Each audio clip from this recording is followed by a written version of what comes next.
বিসিবির এক press release কিংবা সংবাদ বিজ্ঞপ্তিকে কেন্দ্র করে জাতীয় ক্রীড়া পরিষদ বা এনএসসি তথা সরকার এবং বাংলাদেশ ক্রিকেট বোর্ড একদম মুখোমুখি অবস্থানে দাঁড়িয়ে গেছে।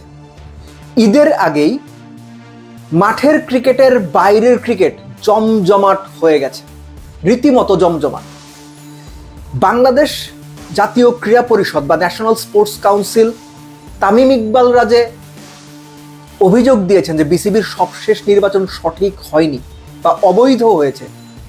সেটার পক্ষে যদি রায় দেয়, অর্থাৎ বিসিবির সবশেষ নির্বাচনের প্রক্রিয়াকে অবৈধ ঘোষণা করে, আমিনুল ইসলাম বুলবুলের ক্রিকেট বোর্ডকে অবৈধ বলে কিংবা বোর্ড ভেঙে দেয়, আইসিসি বাংলাদেশ ক্রিকেটের ওপর নিষেধাজ্ঞা দেবে কিংবা দিতে পারে।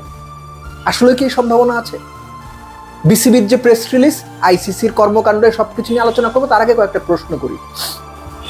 আইসিসি স্পষ্ট করে বলে দিয়েছে তাদের গাইডলাইনে যে তৃতীয় কোনো পক্ষ ক্রিকেটের ওপর যদি হস্তক্ষেপ করে তাহলে আইসিসি তাদের নিয়ম কিংবা গভর্নেন্স অনুযায়ী ওই পার্টিকুলার ক্রিকেট বোর্ডের ওপর শাস্তিমূলক ব্যবস্থা নিতে পারে। এর আগে আসিফ নজরুল যখন বললেন বিশ্বকাপে খেলতে যাব না, এটা সরকারি সিদ্ধান্ত, তৃতীয় পক্ষের হস্তক্ষেপ ছিল, কিছু বলেছে আইসিসি? কিচ্ছু বলে নাই। ঠিক একইভাবে এই যে বাংলাদেশ বিশ্বকাপটা খেললো না, না খেলে আইসিসির সঙ্গে তাদের যে পেশাদার সম্পর্ক, সেটা আপনি কি মনে করেন? বিশ্বকাপ না খেলায় আইসিসি খুব খুশি হয়েছে, বাংলাদেশকে কোলে নিয়ে নাচতেছে, এবং বাংলাদেশ ক্রিকেট বোর্ডের বর্তমান যে কমিটি আছে, আইসিসি একদম মনে প্রাণে চায় তারাই টিকে থাকুক, বিশ্বকাপ না খেলে আইসিসিকে বিব্রত করার পরেও। কি মনে হয় আপনার? আইসিসির সভাপতি জয় শাহ তিনি নিজে কি মনে করেন? তিনি কি মনে করেন যে বাংলাদেশ যে বিশ্বকাপটা খেললো না, এটা সঠিক কাজ হয়েছে এবং বাংলাদেশ ক্রিকেট বোর্ড সঠিক কাজ করেছে? এবং এরপরে বাংলাদেশ ক্রিকেট বোর্ডের বর্তমান কমিটি, আমিনুল ইসলাম বুলবুলের নেতৃত্বাধীন কমিটি যত যাই কাজ করুক, জয় শাহ বা আইসিসি খুব করে সাপোর্ট দিয়ে দেবে, কেননা ওই যে বাংলাদেশ তো বিশ্বকাপ খেলা নাই, জয় শাহ খুব খুশি হয়েছে। মনে হয় আপনার? যতবার এই ইস্যুতে আলোচনা হয়েছে ততবার আমি বলেছি আইসিসি কিচ্ছু করবে না, এটা আমার মনে হয়। ন্যাশনাল স্পোর্টস কাউন্সিল যদি ঘোষণা দেয় বিসিবির সবশেষ নির্বাচন অবৈধ ছিল, ভোটিং প্রক্রিয়া অবৈধ ছিল, কাউন্সিলরশিপ কিংবা ভোটারদের নিয়ে যে বিভিন্ন রকম নয়-ছয় করা হয়েছে সেগুলো অবৈধ ছিল, বোর্ড ভেঙে দেওয়া হলো, আইসিসি কিচ্ছু করবে না। আমি যতগুলো আলোচনা করেছি প্রত্যেকটা আলোচনাতে এই জায়গায় বলেছি যে আমার এটা মনে হয় আইসিসি কিচ্ছু করবে না। কেননা বর্তমান ক্রিকেট বোর্ড আইসিসির সঙ্গে সম্পর্কটাকে সেই জায়গায় নিয়ে গিয়েছে, বিশ্বকাপ না খেলে, সরকারের সিদ্ধান্ত মেনে বিশ্বকাপ না খেলে, এবং সর্বোপরি বিশ্বকাপ না খেলে আইসিসিকে একটা বিব্রতকর অবস্থানে ফেলে, এবং সেটা পাকিস্তানের বুদ্ধিতে কিংবা পাকিস্তানের প্ররোচনায় কিংবা পাকিস্তানের সাথে মিলে, what ever it is, ICC এই বিষয়গুলো মনে রাখবে বলেই আমার মনে হয় আপনি হইলেও মনে রাখতেন যদি আইসিসির জায়গায় আপনি থাকতেন।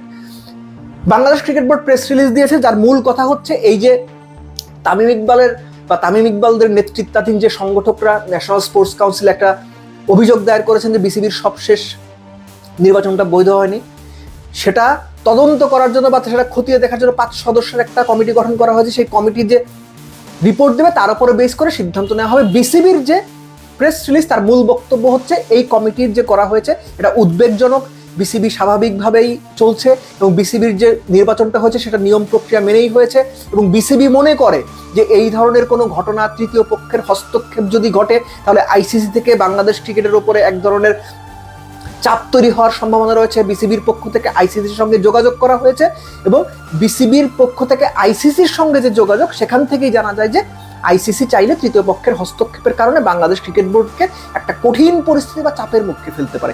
এই হচ্ছে বিসিবির প্রেস রিলিজের মোটামুটি বক্তব্য, পুরোটাই ইংরেজিতে লেখা। আমি মোটামুটি সহজ করে বলার চেষ্টা করলাম যাতে আপনারা খুব সহজে বুঝতে পারেন কি বলা হয়েছে। জিনিসটা হচ্ছে ন্যাশনাল স্পোর্টস কাউন্সিল বা জাতীয় ক্রীড়া পরিষদ সরকারের পার্ট।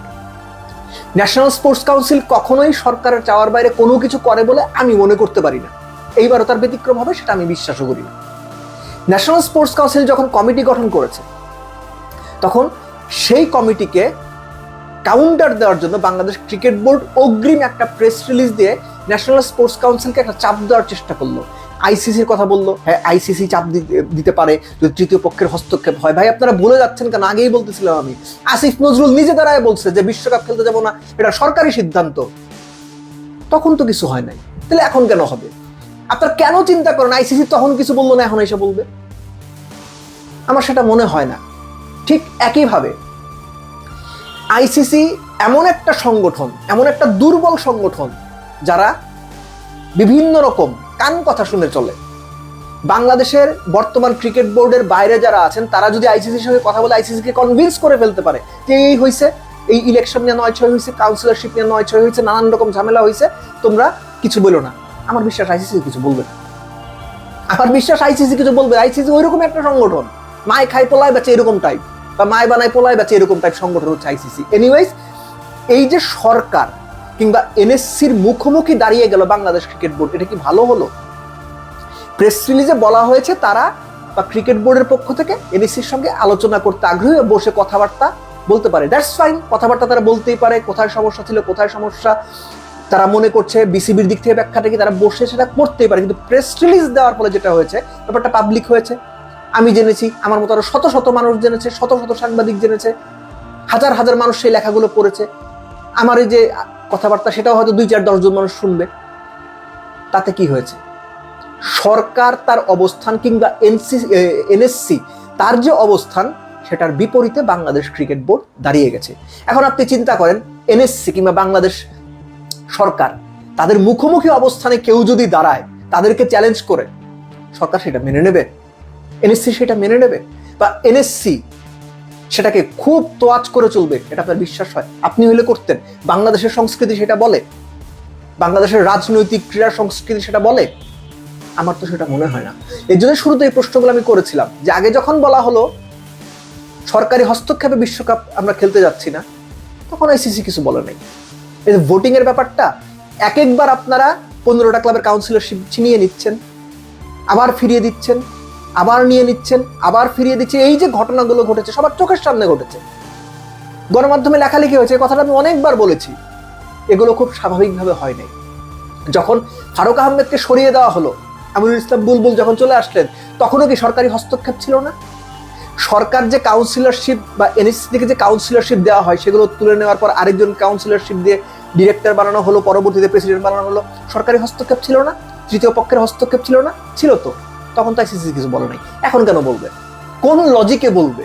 এবং এই বোর্ডের সঙ্গে আইসিসির সম্পর্ক যদি খুব ভালো হইতো, বা এখনকার বোর্ডে যারা আছেন তারা যদি আইসিসির সঙ্গে সম্পর্কটাকে রীতিমতো বন্ধুত্বের পর্যায়ে রাখতে পারতেন, তাহলে হয়তো একটা সম্ভাবনা ছিল আইসিসির দিক থেকে কিছুটা হলো বাধা আসবে, আইসিসি কিছুটা হলো বাংলাদেশকে চাপ দেবে। কিন্তু এই ক্রিকেট বোর্ড আইসিসির সঙ্গে সম্পর্কটাকে যে জায়গাতে নিয়ে গেছে, আইসিসির সঙ্গে বাংলাদেশ ক্রিকেটের প্রফেশনাল রিলেশনশিপটাকে যে অবস্থানে নিয়ে গেছে, সেখান থেকে আইসিসি এই ক্রিকেট বোর্ডকে সাপোর্ট করবে বা তাদের টিকে থাকার জন্য পাশে দাঁড়াবে, আপাত দৃষ্টিতে এটা মনে করাটা একটু ডিফিকাল্ট।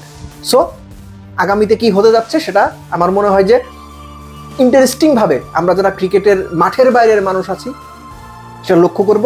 এবং একই সঙ্গে আমার বিশ্বাস, এর আগে একটা আলোচনাতে বলেছিলাম যে ঈদের পরে আসলে ঠিক কতদিনেই ক্রিকেট বোর্ডটা টিকে থাকে, এটাই হচ্ছে মূল ফোকাসের জায়গা, মূল আলোচনার জায়গা। সো ঈদের পরবর্তী সময় আপনারা হয়তো দেখতে পারবেন যে সরকারের পক্ষ থেকে বা এনএসসির পক্ষ থেকে এমন কিছু প্রক্রিয়া শুরু হয়েছে যেটা বর্তমান ক্রিকেট বোর্ডের বর্তমান কমিটিটাকে প্রাতিষ্ঠানিকভাবে আনস্টেবল করে দিয়েছে। এটা আমার অনুমান আর কি।